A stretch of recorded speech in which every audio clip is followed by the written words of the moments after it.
स्तुत एव न संशयः. अशा व्यक्तीने जर का एक श्लोक मनापासून म्हटला तर संपूर्ण सहस्रनाम पठण केल्याचं पुण्य त्याला प्राप्त होईल. असा एक महत्वाचा श्लोक या विष्णू सहस्रनामामध्ये फलश्रुतीमध्ये आलेला आहे. कुठला श्लोक आहे तो सगळ्यांनी लक्षात ठेवा. या श्लोकाचा जरी 108 जप केला तरी सुद्धा आपल्याला विष्णू सहस्रनाम 108 वेळेला म्हटल्याचं पुण्य लागेल. कुठला श्लोक आहे तो नमो स्पंदाय सहस्रमूर्तये सहस्रपादाक्षि शिरोमहवे सहस्रनामे पुरुषाय चार्ये सहस्रकोटि सुप्रभारिणे नमः. या श्लोकाचा तुम्ही जर का सातत्याने जप केला तर या एका श्लोकाच्या उच्चाराने तुम्हाला संपूर्ण विष्णू सहस्रनामाचं फळ मिळतं. या श्लोकाला डबल अंडरलाईन करून ठेवा. फलश्रुतीमध्ये हा श्लोक आहे, त्यांच्याकडे पुस्तक आहे, त्यांनी बघून ठेवा हा श्लोक किंवा लिहून द्या. त्याच्यापुढे माणसं अशी असतात की पार्वती सुद्धा विचारतो शंकरांना की देवा तुम्ही मला सांगा की हे कलियुग येणार आहे. या कलियुगामध्ये माणसाचा वेळ फार कमी पडणार आहे. इतक्या गोष्टी अनंत त्यांच्या समोर असतील आणि पार्वतीने जे विचारलं ते मी त्याच्यामध्ये घालतो होतं की प्रत्येकाच्या जवळ त्याचा मोबाईल असेल आणि तो त्याच्यामध्ये गुंतलेला असेल. व्हॉट्सअप, फेसबुक, इंस्टाग्राम, अमुक सोशल मीडिया आणि मग त्याला वेळ कधी मिळणार विष्णू सहस्रनाम म्हणायला. मग अशा वेळेला एक श्लोक त्यांनी दिला. ठीक आहे, एक श्लोकाने आपल्याला त्याचं पुण्य मिळेल. पण एखादा महाभारत असाही म्हणायला हवं. हे हा श्लोक म्हणणं फार कठीण आहे. छोटं काहीतरी सांगा. मग तुम्ही 5 अक्षराचं नाव घ्या, 3 अक्षराचं नाव घ्या. शेवटी म्हटले आता तुला 2 अक्षराचं नाव तुला घ्यावं लागेल आणि तेवढं जरी तू सतत म्हटलं तरी तुला विष्णू सहस्रनामाचं पुण्य मिळेल असं शंकर करतायत आपल्या पत्नीला पार्वती. मग ते नाव कुठलं? राम रामेति रामेति रमे रामे मनोरमे सहस्रनाम तुल्यं रामनाम परामे.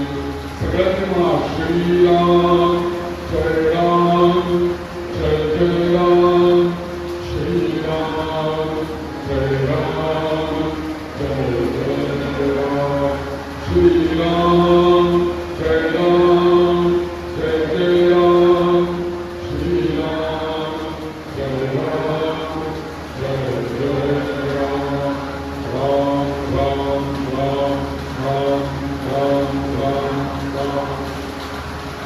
2 अक्षर ही 2 अक्षराची वैशिष्ट्यपूर्ण आहे. हे राम नामाचं वैशिष्ट्यपूर्ण आहे. शिव असं म्हणतात पार्वतीला. अगं संपूर्ण विष्णू सहस्रनाम म्हणायला तुला नसेल वेळ, श्लोकही म्हणायला तुला वेळ नाही, तर कमीत कमी 2 अक्षर तरी तू मला सातत्याने म्हटलीस ना तरी सुद्धा संपूर्ण विष्णू सहस्रनामाचं पुण्य तुला या 2 अक्षरामध्ये प्राप्त होईल.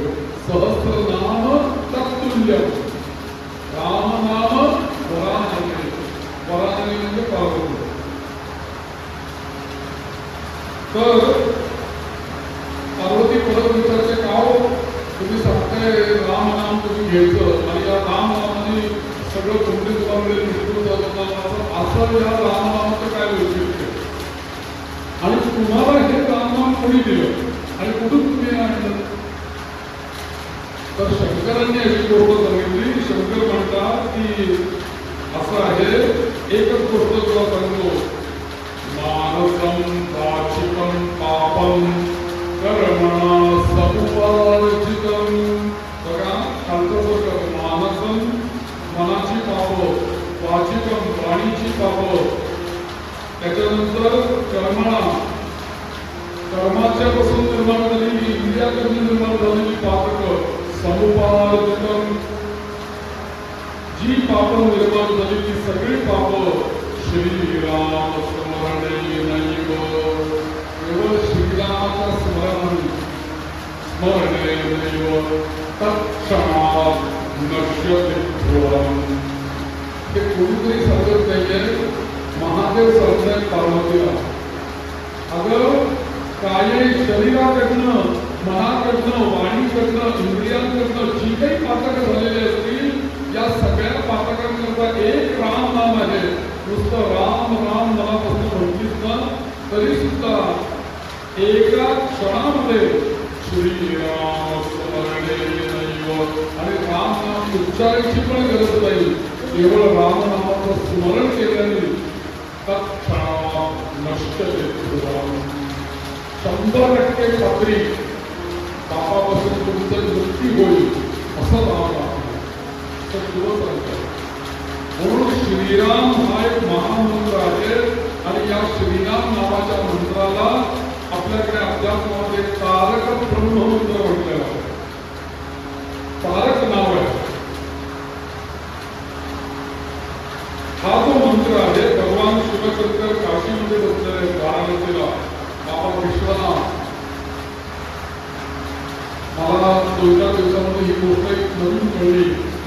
मला पण इतके दिवस माहिती नव्हती की या बाईला दक्षिण काशी म्हणतात. काशीमध्ये जेवढी देवळं आहेत तेवढी सगळी देवळं त्या प्रकारची, तेवढ्या मातेसहित मोठी माता तिच्या सहित या बाईमध्ये आहेत.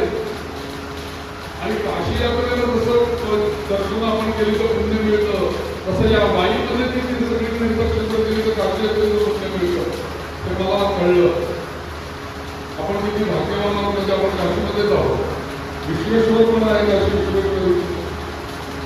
तर हे बाबा विश्वनाथ या काशी नगरामध्ये बसून काय करतात, तिथे बसून अंतकाळ ज्याचा जवळ आलेला आहे त्याच्या कानामध्ये त्याच्या मुक्ती करता श्रीराम जय राम जय जय राम या मंत्राचा उपदेश करतात. श्रीरामेति परं चाप्यं तारकं ब्रह्मसौख्यकं ब्रह्महत्याति पापकरं इति वेदविदो विदुः. आणि ज्या वेळेला काशी विश्वनाथ त्या मृत्यू जवळ आलेल्या माणसाच्या कानामध्ये राम नाम सांगतात, त्याच वेळेला त्यांनी आयुष्यामध्ये केलेल्या पापांचा नाश होतो आणि त्याला मुक्ती मिळते. हा रामनामाचा म्हणून हे रामचरित्र इतकं विशेष मोठं होतं की 100 कोटी त्या रामनामाच्या श्लोकांचा विस्तार होता, अक्षरांचा 100 कोटी प्रविस्तार. आणि मग काय झालं, हे सगळं चरित्र जे होतं 100 कोटी चरित्र हे या शंकरांच्या जवळ होतं.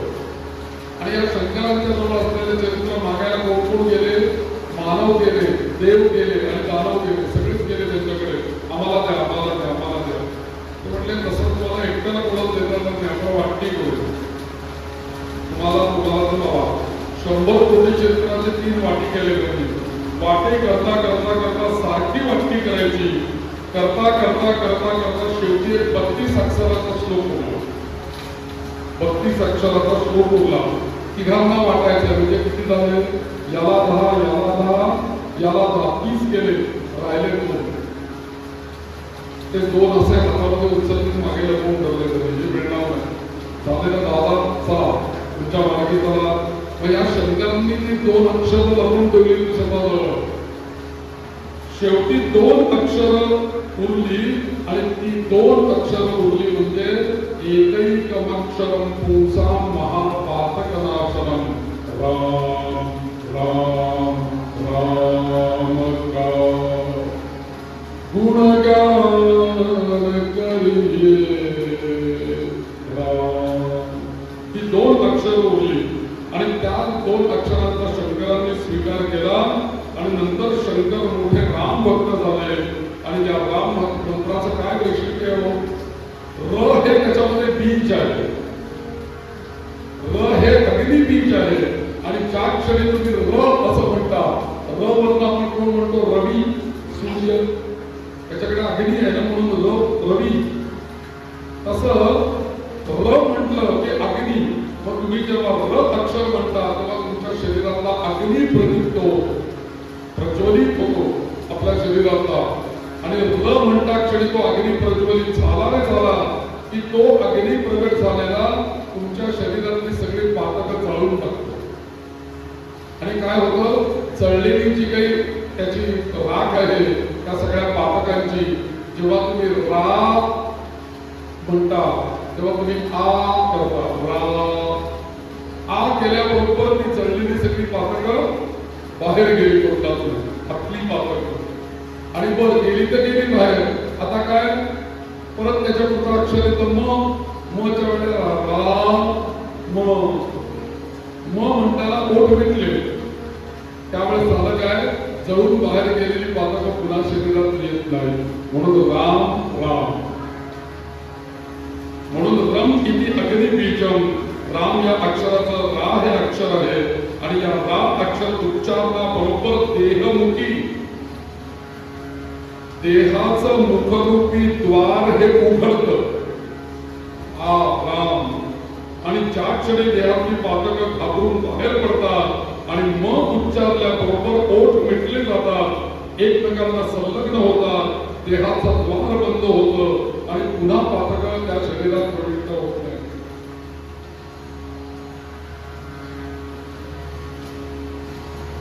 म्हणून आपण एखादी व्यक्ती जर का भेटली ना तर त्यांना आपण काय म्हणतो, राम असं म्हणतो, म्हणजे तुझे भी राम मुझे भी राम, राम राम.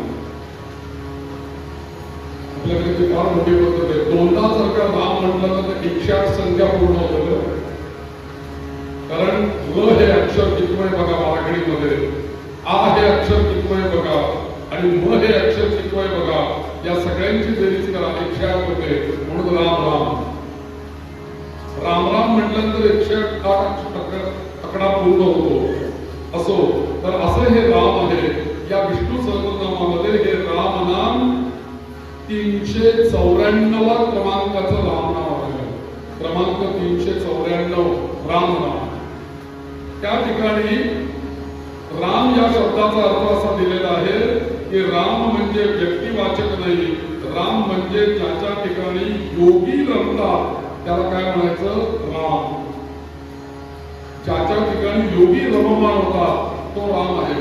आता हा जो श्लोक आहे ज्याच्यामध्ये 394 नाव येतं, त्या श्लोकाची सुरुवातच रामनामाने होते. कशी बघा, रामो विरामो विरजो मार्गो नियो नयो नया वीर शक्तिमतां श्रेष्ठो धर्मो धर्म विदुत्तमः. रामचरण पदानीच या श्लोकाची सुरुवात आहे. हा श्लोक अत्यंत महत्वाचा आहे, यालाही अंडरलाईन मारून ठेवा. जर का कधी आपल्याला रामो विराजो विराजो मार्गो नेयो नयो नयः, बरेच वेळा असं होतं की आपण संभ्रमित होऊन जातो. नक्की आपल्याला कोणता मार्ग घ्यावा, कोणत्या मार्गाने जावं हे आपल्याला समजत नाही. आपल्या जवळ आसपासची माणसं सुद्धा आपल्याला योग्य सल्ला देऊ शकत नाही की बाबा तू हे या मार्गाने जा, तुझं कल्याण होईल. मार्ग समजतच नाही आपल्याला आणि आपण संभ्रमित होऊन जातो. आपल्या जीवनामध्ये अशी जर का संभ्रमित अवस्था झाली, आपल्याला योग्य मार्ग मिळत नसेल तर या श्लोकाचा वापर करा. रामो विरामो विरजो मार्गो नेयो नयो नयः. बघा तिथे शब्द आलाय ना, मार्गो नेयो नयो नयः. पुढे काय, या मार्गामध्ये जे जे अडथळे येतील त्याच्याकरता प्रभू रामचंद्रच रक्षणाकरता उभे राहतात. रामो विरामो विरजो मार्गो नेयो नयो नयः धर्मो विदुत्तमः वीर शक्तिमतां श्रेष्ठो धर्मो धर्म विदुत्तमः. वीरः शक्तिमतां श्रेष्ठो. धर्म काय अडचणी येतील तुमच्या मार्गामध्ये सगळ्यात दूर करायला कोण समर्थ आहे, राम. म्हणून राम या नामाला मोठं महत्व आहे. आणि याच्या पुढे रामाच्या पुढे त्यांनी एक शब्द ठेवलाय, रामो विरामो. राम वेगळा, रामो विरामो वेगळा. विरामो या शब्दाचा अर्थ सरळ काय आहे, रामो विरामो हे संस्कृतमध्ये द्विक म्हणतात. द्विक, राम विराम. तसं द्विक म्हणजे परस्पर पूरक जोडी नावाची, राम आणि विराम. म्हणून परमात्मा जो आहे तो नुसता राम नाहीये तर त्याच्या बरोबर तो विरामही आहे. म्हणजे काय, तर तो नुसता विराम नाही तर त्याच्यासोबत रामही आहे. म्हणजे रमण आणि विरमण या दोन्ही क्रिया जो करणार आहे तो परमात्मा आहे. म्हणून तो विरामही आहे, राम पण आहे. म्हणून रामो विरामो विरज, बीचे 2 अक्षर आले बघा त्याच्यामध्ये. म्हणून या श्लोकाचा तुम्ही जरूर जरूर जरूर आपल्या उपासनेमध्ये वापर करू शकता. आणि राम नाम सोडू नका कधी. कारण विष्णू सहस्रनामाबद्दल एक महत्वाचं नाव आहे की जे सातत्याने जप केलं असता आपल्याला संपूर्ण विष्णू सहस्रनामाचं फल मिळतं. राम राम राम सीता राम राम राम राजा राम राम राम सीता राम राम राम राजा राम राम राम सीता राम राम राजा राम राम राम सीता राम राजा राम राम राम सीता राम राम राम राजा राम राम सीता. छोट्या वेळेला मोठा येईल तेवढा म्हणा राम राम राम. सगळी पापाला जोडून होते सगळे वाक्य होते पण हा एकूण सगळे विश्वास होऊन देतो. राम राम राम राम राम राजा राम राम राम सीता राम राम राम राजा राम राम राम सीता राम राम राजा राम राम राम सीता राम राम राम राजा राम राम राम सीता राम राम. सगळे म्हणालो राजा राम राम.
या सगळ्याकरता रामनामाचं वैशिष्ट्य सांगणारा एकच आपल्याकडे अभंग आहे.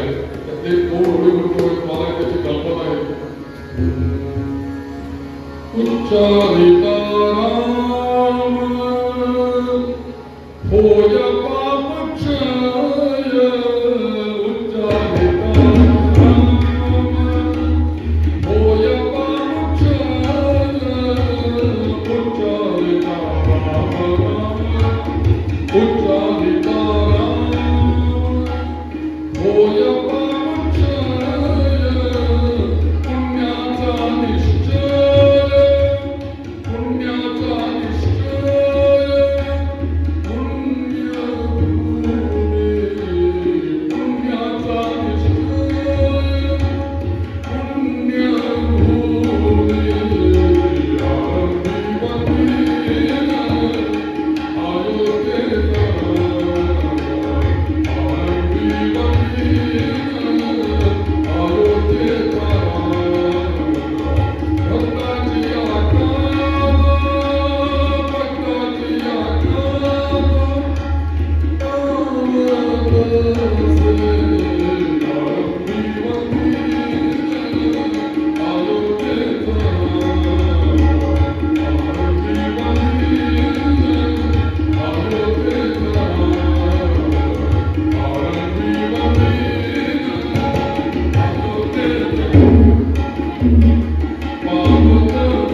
वेळी सुद्धा रोज सांगतोय, रामनामाचा जप साक्षात विश्वनाथ बाबा विश्वनाथ कानामध्ये करताय वाराणसीला.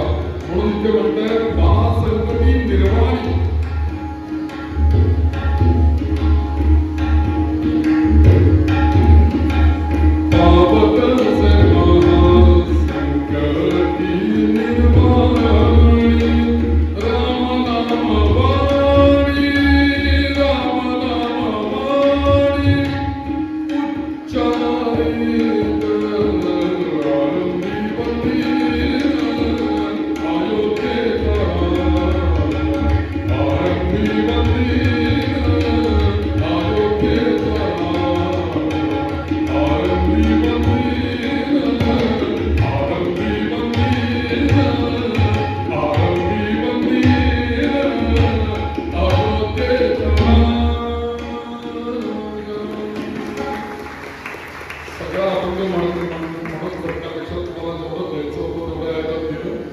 उच्चारिता राम नाम होय पापक्षय.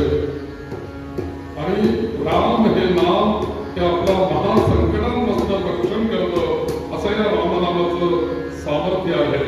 आणि म्हणून राम रामेति रामेति रमे रामे मनोरमे सहस्रनाम तत्तुल्यं राम नाम वरानने. तर अशा पद्धतीने वारकरी संप्रदायाचा मंत्र आहे. त्यातला पहिला शब्द आहे नाम. आणि विष्णू सहस्रनामामधला 394 क्रमांकाचं नाव राम, त्याचं महात्म्य ते आहे. दुसरा शब्द कुठला आहे तो कृष्ण. राम कृष्ण हरी स्वामी जय जय राम कृष्ण हरी. जय जय राम कृष्ण हरी. जय जय राम कृष्ण हरी. जय जय राम कृष्ण हरी.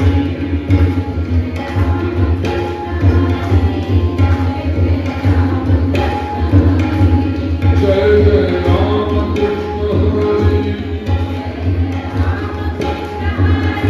हरी. जय जय राम कृष्ण हरी. जय जय राम कृष्ण हरी.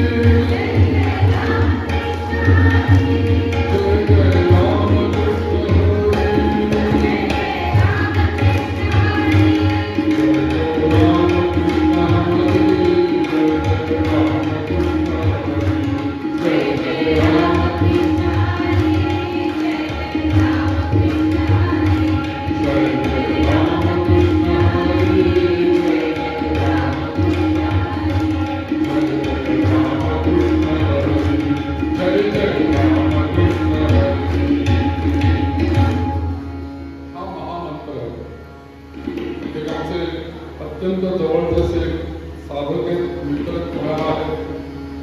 त्यांनी आता या मागच्या वर्षामध्ये नर्मदा परिक्रमा केली. आणि नर्मदा परिक्रमा केल्यानंतर ते पंढरपूरचे वारकरी संप्रदायाच्या अगदी जवळचे आहेत. रामकृष्ण हरी हा परम मंत्र आहे. संपूर्ण नर्मदा परिक्रमा करताना त्यांनी एकट्याने नर्मदा परिक्रमा केली, बरोबर कोणी नाही. आणि प्रत्येक पावलाकडे ते म्हटले की मला काहीच कळलं नाही, माझी परिक्रमा कशी करून घेतली आणि कशी झाली. पण माझ्या बरोबरचे सगळे घरी आले, मी एकटाच शेवटपर्यंत राहिलो. पण म्हणलं मग तुम्ही काय केलं काय? ते म्हटलं मला काहीच कळलं नाही. म्हटलं तुम्ही करत काय होता? ते म्हटले काही नाही, प्रत्येक पाऊल उचललं की रामकृष्ण हरी, प्रत्येक पाऊल उचललं की रामकृष्ण हरी, रामकृष्ण हरी, रामकृष्ण रामकृष्ण हरी. अशी पावलं टाकत टाकत त्यांनी 3.5 महिने नर्मदेची परिक्रमा केली. त्यांना विसर पडला की आपण चालतोय, ऊन लागतोय, भूक लागले, सगळ्यांचा विसर पडला. केवळ रामकृष्ण हरी, रामकृष्ण हरी, रामकृष्ण. काय महामंत्र आहे. तर कृष्ण हे जे नाव आहे त्यातलं दुसरं विष्णू सहस्रनामामध्ये हे कृष्ण नाव 550व्या क्रमांकाचं आहे. क्रमांक 550 कृष्ण हे नाव. आणि कृष्ण या शब्दाचा सरळ सरळ अर्थ आहे जो कर्षयती इति कृष्ण, जो आपल्याकडे आपल्या रूपाने सर्वांना आकर्षित करतो, त्याला काय म्हणायचं? कृष्ण. आपण कृष्णामाईच्या चरणाशी बसलेलो आहोत. साक्षात कृष्णरूपिणी नदी आहे आपल्या शेजारी चालू. त्यामुळे तिच्या किनाऱ्यावर बसून कृष्ण या नावाचं महात्म्य बोलत नाही. आता ती म्हणेल इथे येऊन सुद्धा तुम्ही कृष्णाबद्दल काही बोलला नाही, कसं नाही. तिची सेवा आहे, त्यामुळे कृष्णामाई आपण म्हणतो. साक्षात कृष्णरूपिणी आहे आणि या कृष्ण या शब्दामध्येच आकर्षण आहे. कृष्णामाईचं सगळ्यांना आकर्षण आहे की मला सांगितलं आहे की नाही? आकर्षण कृष्णामाईचं, उत्सवाचं आकर्षण कृष्णामाईचं. हे जे आकर्षण आहे आध्यात्मिक, हे आकर्षण म्हणजे कृष्ण आहे. आणि म्हणून रामही आपल्याला त्यांच्या जीवनाने आकर्षित करतात, कृष्णही आकर्षित करतात. आणि आपल्याला आदर्श जीवन जर का कुणाचं बघायचं असेल तर ते प्रभू रामचंद्रांचं आहे. म्हणून रामकृष्ण हरी हा मंत्र म्हणत असताना रामांसारखं आदर्श जीवन आपल्याला विष्णू सहस्रनाम देतं. 394 नाव रामोविराम, त्याच्यातच 550 नाव कृष्ण येतं आणि ते कृष्ण नाव भगवंताकडे आपल्याला आकर्षित करते. आपली भक्ती वाढवते. उपासना भक्ती कशी वाढते? कृष्णामाईसारखी वाढते. अखंड समुद्रापर्यंत. कुठे उगम गावली? महाबळेश्वरला, तिथून पार समुद्रापर्यंत. अशी कृष्णामाई की जिच्यामध्ये स्वतःकडे पातक जास्ती झाली आणि ती पातकच कुठे धुवायची असा गंगेला प्रश्न पडला, तेव्हा गंगा सुद्धा स्वतःच्या ठिकाणी साचलेल्या अनंत मानवांची पातक धुड्या करता 12 वर्षातून एकदा इथे आपल्या बहिणीला भेटण्याकरता येते. कृष्णामाई किती पवित्र असेल, जिच्यामध्ये गंगा आपली पातक धुवायला. आपण किती भाग्यवान आहोत की आपण कृष्णामाईच्या किनारी आहोत. तर या कृष्णेला आवडणारं नाव म्हणजे कृष्ण आहे. लक्षात घ्या, तुमच्या वाईकला करता हे नाव खास आहे, कृष्ण.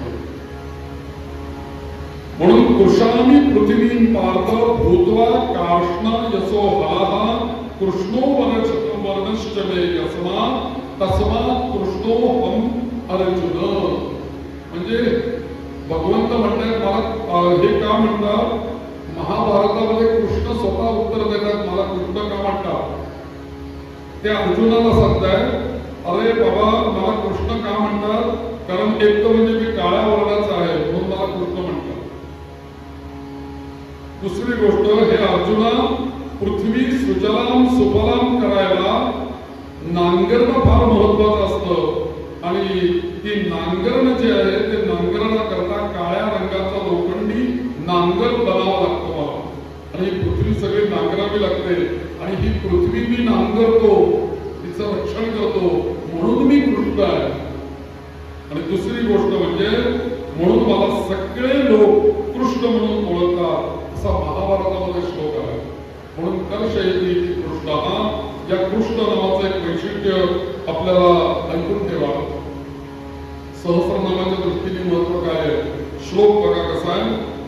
सहस्रनामां पुण्यानां, या संपूर्ण सहस्रनामाचं जे काही पुण्य आहे, त्रिरावृत्यातु यत्फलम्. समजा एखाद्याला असं वाटलं की आज 3 आवृत्त्या विष्णू सहस्रनाम म्हणायचं, तर मी 3 वेळेला विष्णू सहस्रनाम म्हटलं तर जेवढं पुण्य मला मिळेल की नाही त्या 3 वेळेला म्हटल्यामुळे. त्रिरावृत्यातु यत्फलम्. पुढे काय सांगताय या पुराणामध्ये श्लोक, एकावृत्यातु कृष्णस्य नामैकं तत्प्रयच्छति. एक वेळेला कृष्ण म्हणणं तुलने करता काय 3 वेळेला विष्णू सहस्रनाम म्हणणं. हे मी सांगत नाही, पद्मपुराणाचा हा श्लोक आहे. 3 वेळेला विष्णू सहस्रनाम म्हटल्यानंतर जे पुण्य तुमच्याकडे जमा होतं, एकदा कृष्ण म्हटल्याने ते पुण्य प्राप्त होतं. काय महत्व आहे कृष्ण नावाला? कृष्ण कृष्ण कृष्ण कृष्ण कृष्णामाई. एक कृष्ण शब्द तोंडामध्ये आला की आपल्याला 3 वेळेला विष्णू सहस्रनामाचं पुण्य आपल्याला प्राप्त होतं. गोविंद माधव मुकुंद हरे मुरारे शंभो शिवेश शशिशेखर शूलपाणे दामोदराच्युत जनार्दन वासुदेव त्याच्या भटाय संतत माम यमाचे जे सगळे दूत आहेत ना, त्या यमदूतांना यमाने ऑर्डर देऊन ठेवलेली आज्ञा. हे बघा म्हणजे तुम्ही जाता पृथ्वीवर सगळ्यांना आणायला, म्हणजे तुमचं काम आहे, माझं पण तेच काम आहे. आपले चित्रगुप्त प्रधान बसलेले आहेत, त्यांच्याकडनं फाईल घेऊन जात नाही, कोणाचे काय पातक आहेत त्यांना कुठल्या रस्त्याने घ्यायचं नीट विचारून जातात. तसेच चाल आणि कोणालाही उचलून आणणार चालणार नाही. माझी ऑर्डर काय आहे, पृथ्वी तलावरती जाताना तुम्ही चित्रगुप्ताशी चर्चा करून जा. जे जे मानव गोविंद माधव मुकुंद हरे मुरारे शंभो शिवेश शशिशेखर शूलपाणे दामोदराय दामोदराच्युत जनार्दन वासुदेव या मंत्रांचा जप करणारे जे जे मानव आहेत त्या मानवांना माझ्याकडे घेऊन यायचं नाही, त्यांना सोडून द्यायचं. म्हणून या सगळ्यांमध्ये दामोदर हे नाव पण अत्यंत महत्वाचं आहे. कृष्ण कृष्ण कृष्ण कृष्ण असं जर का म्हणतात आम्हाला काय मिळतं, एकाच वाक्यामध्ये त्यांनी सांगितलं. दुसरा श्लोक लक्षात घ्या. कृष्णे मंगलम नाम यस्य वाची प्रवर्तते. समजा आम्ही कृष्ण कृष्ण आपल्या वाणीने म्हटलं, म्हणावं सगळे जरा कृष्ण कृष्ण कृष्ण कृष्ण कृष्ण कृष्ण कृष्ण कृष्ण कृष्ण. आपल्या मंगलवाणीने जर का कृष्ण कृष्ण कृष्ण असं म्हटलं, यस्य वाचित प्रवर्तते भस्मी भवन्ति सत्यस्तु महापातक कोटयः. तुमच्या ठिकाणी असलेली अनंत पातक केवळ कृष्ण कृष्ण कृष्ण म्हटल्याने जळून जातील, दग्ध होतील. त्या सगळ्या पातकांचं भस्म होऊन जाईल असं सामर्थ्य या कृष्ण नाव. म्हणून राम कृष्ण हरी, म्हणून या नावाला अत्यंत महत्व आहे. आणि म्हणून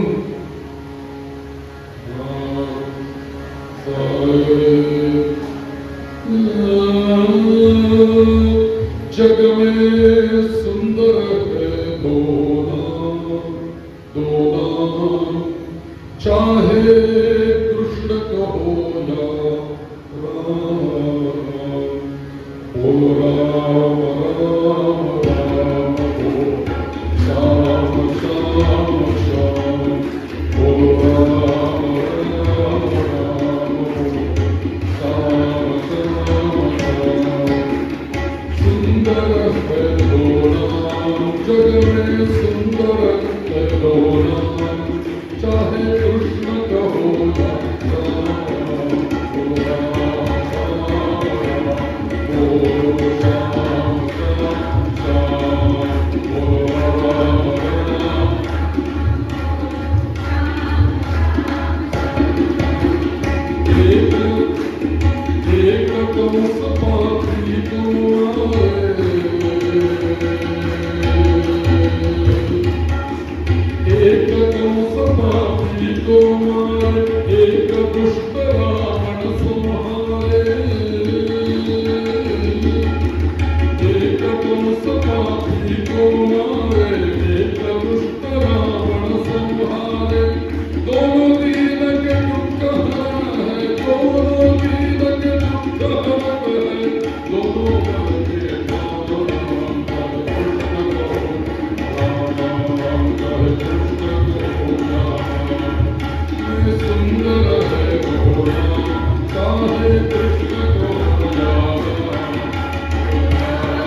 दोन्ही एकच रूप आहे.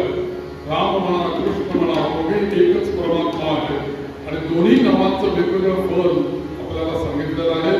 म्हणून कृष्ण हे पण नाव विष्णू सहस्रनामामध्ये आहे. राम हे पण नाव विष्णू सहस्रनामामध्ये आहे. त्याच्या पुढचं नाव राम कृष्ण सगळ्यांनी म्हणा हरी हरी हरी हरी हरी हरी हरी. हरी इत्यक्षरद्वयम् दोनच अक्षर. गंमत बघितली तर तुम्ही या रामकृष्ण या हरी मंत्राची सगळी अक्षर दोन दोन अक्षरांचे. राम दोन अक्षर, कृष्ण दोन अक्षर, हरी दोन अक्षर. राम कृष्ण हरी 6 अक्षर म्हणायचे फक्त. किती सोपी करून दिली आपल्याला. आणि ही सगळी नावं एवढी प्रभावी आहेत. 3 विष्णू सहस्रनाम म्हटलं तर फल एक कृष्ण नाव देते. कल्पना करा माळ घेतली आणि 108 रामकृष्ण हरी रामकृष्ण हरी रामकृष्ण हरी रामकृष्ण. किती विष्णू सहस्रनामाचं फल मिळेल आपल्याला. करून बघा, कल्पना करा. एक श्लोकही दिला, राम नामही दिलं, कृष्ण नामही दिलं. आता हरी या नावाचं महत्व.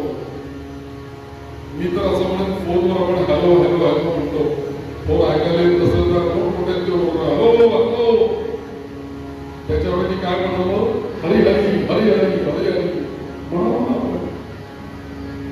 ठेच लागली जर का एकदम पटकन काही असलं की आपल्या एकदम मनामध्ये किंवा शिंक आली, खोकला आला, एकदम आपल्या मनात तोंडामध्ये लावायला पाहिजे हरी हरी असं नाव.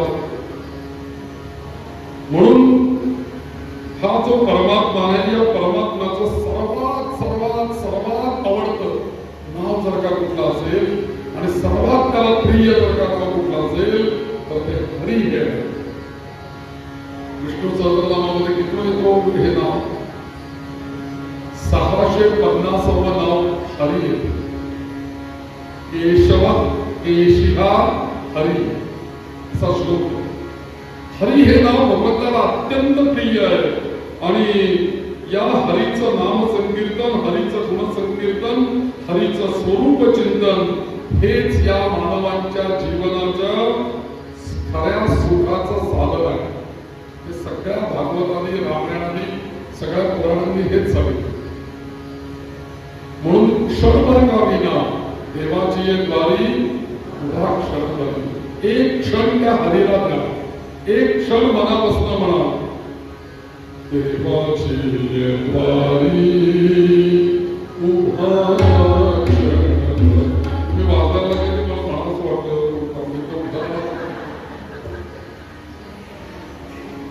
हेडे मुक्तीचारी येल्या, हेडे मुक्तीचारी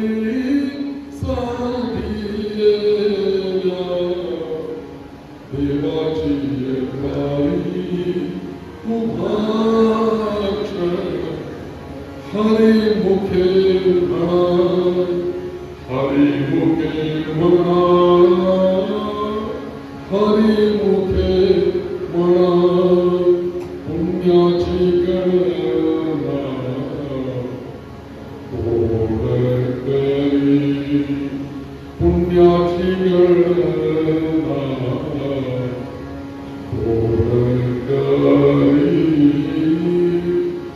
देवाची वारी.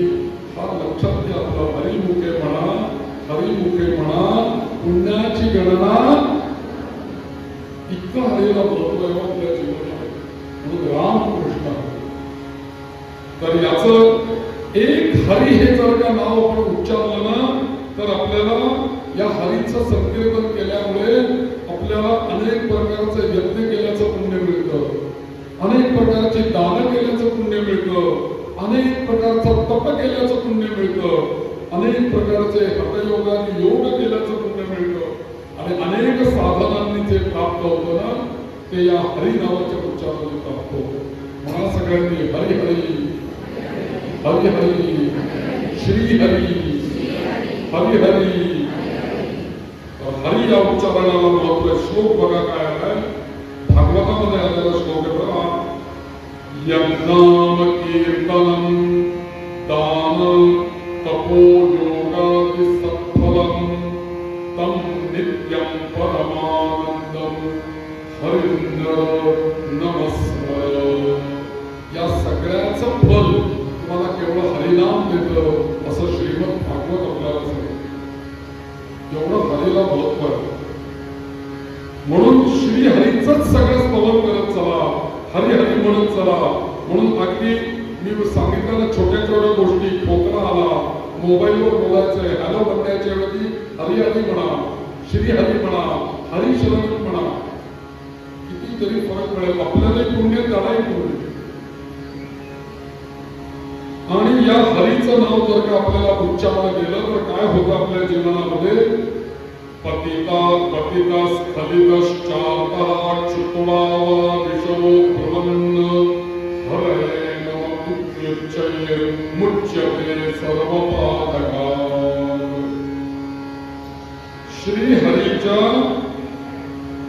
हरये नमः हरी शरणम हे हरे असा उच्चार जर का आम्ही वाणीने केला, वैखरी वाणी, तर सहजपणे जर का श्री हरी हे नाव आमच्या मुखातून आलं तर आमच्या अनंत पापांचा नाश हे हरिनाम करतं आणि आपल्याला भगवंताची प्राप्ती करून देणारं हरिनाम आहे. म्हणून रामकृष्ण हरी या उच्चारणाला फार मोठं महत्व आहे. एक आपल्या याच्यामध्ये एक स्तोत्र आलेलं आहे, हरी अष्टकम म्हणून एक स्तोत्रच आहे. त्याच्यामध्ये 8 श्लोकांमध्ये फक्त हरी या नावाचा महत्व सांगितलेलं आहे. पण मला असं वाटतं की हरी नावाचं महत्व जे आहे ते या अभंगाच्या द्वाराने आपल्याला ठेवलं. पण म्हणून आपण आपली सगळी कामं सोडावी आणि उगाच वेळ फुकट घालवू नये. कुठलाही क्षण, जो क्षण मिळेल ना त्याच्यात हरी हरी हरी हरी म्हणावं. आपल्याला सगळ्या शब्दांनी हेच सांगितलं, हरी भजन वीणका घालवू नको रे, हरी भजन वीणका घालवू नको रे, हरी भजन वीणका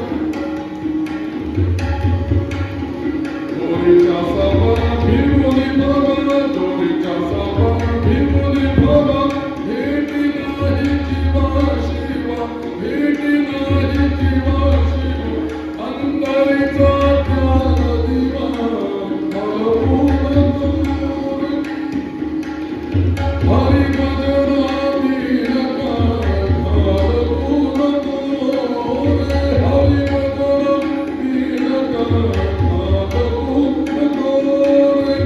असा हरिनाम आपल्या मुखामध्ये येण्यासाठी त्यांनी उपाय सांगितलाय. तेवढं वाक्य सांगतो आणि ज्ञान थांबतो. ते मला तुमच्या समोर ठेवायचं. सातत्याने असं आपल्या हरिनाम मुखामध्ये येणार नाही. आपण किती जरी रामकृष्ण हरीचं महत्व ऐकलं तरी तसं ते आपल्या मुखामध्ये येणार नाही. ते मुखामध्ये नाव येण्याकरता त्याच्याकरता काय पाहिजे, संत संगती पाहिजे. सत्संगाच जर का असेल तर आपल्याला नाव घेण्याची इच्छा होईल. ही विष्णू सहस्रनामाची उपासना जर का करायची असेल तर आपल्याला सत्संगामध्ये सातत्याने राहावं लागेल. तर आपल्याला भगवंताचं नाव घेण्याची इच्छा होईल. संत संगतीने गुमत, संत संगतीने गुमत, आनुनी मनी पुरते समग, आनुनी मनी पुरते समग, अनुभवावीन मान. हरिनामाचा अनुभव घ्या, उगाच गप्पा मारू नका. अनुभवावीन मान हलवू नको रे,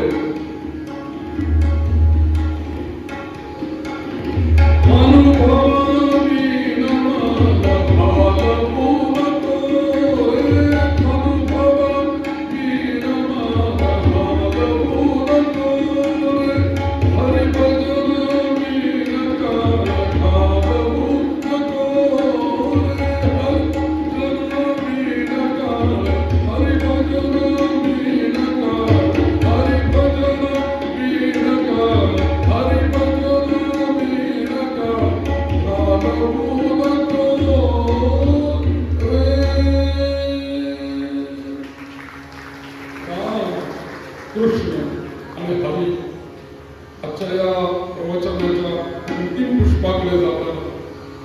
जाताना तुम्हालाही काहीतरी या विष्णू सहस्रनामाचं जे इसेन्स आहे, अर्क आहे, ते तुम्हाला दिलं पाहिजे.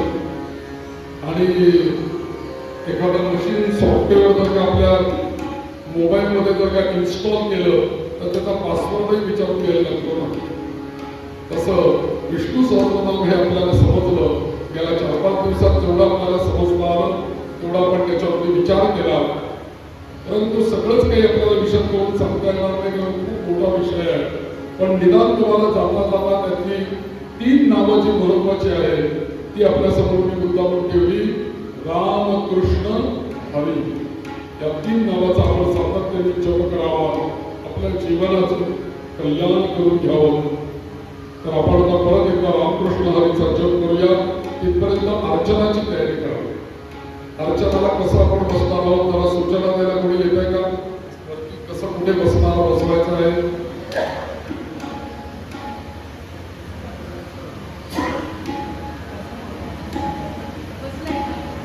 समोर मूर्ती घेऊन बसले, बाकीचे इकडचे नुसते म्हणणार आहे, असा विषय आहे.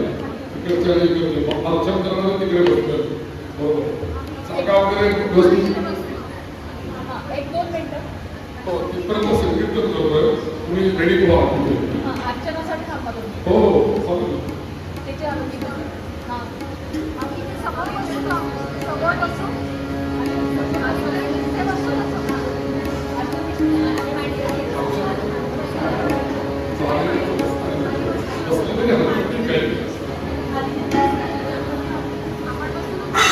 अच्युतं केशवं कृष्णं दामोदरं रामनारायणं जानकीवल्लभं. सगळे म्हणा.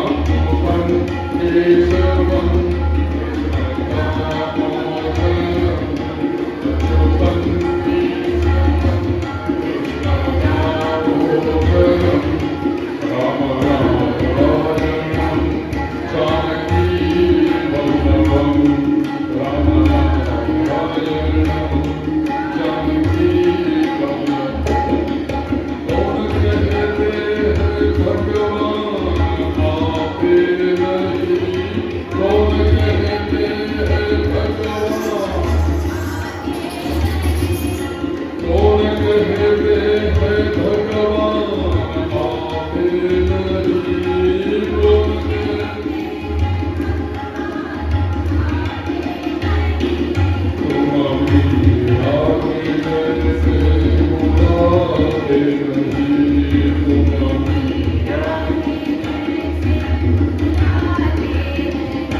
जानकी वल्लभं रामनाथवल्लभं जानकी वल्लभं कौन कहे